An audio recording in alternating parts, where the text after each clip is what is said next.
Halo Sobat Media, kali ini kita akan membahas tentang sesuatu yang kelihatannya sederhana, tapi ternyata praktiknya sangat sulit dilakukan, yaitu menegur dan mengampuni.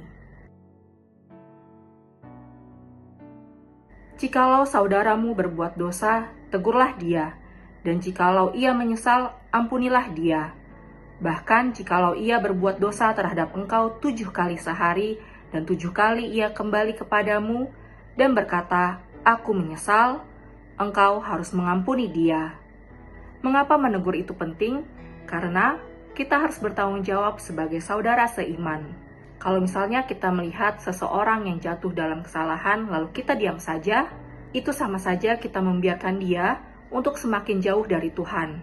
Misalnya, ketika di tempat kerja, di sekolah, di rumah, atau dimanapun, ketika ada orang yang melakukan kesalahan, kita perlu menegur orang tersebut. Tapi kita tahu sendiri kalau menegur itu tidak mudah, karena kadang kita merasa kalau kita takut dimusuhi, hubungannya menjadi rusak, atau menjadi takut salah paham. Yesus mau kita melakukannya dengan kasih, karena teguran tanpa kasih hanya akan melukai. Dan sebaliknya, teguran dengan kasih bisa membuat orang kembali ke jalan yang benar. Ketika kita sudah menegur dan mereka sudah mengakui kesalahannya, mereka sudah meminta maaf dan bertobat, maka kita perlu mengampuni tanpa mengungkit-ungkitnya kembali.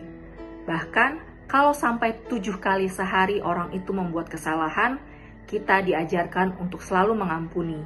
Ini bukan soal menghitung jumlah kesalahan, tetapi tentang meneladani kasih Allah yang tidak terbatas.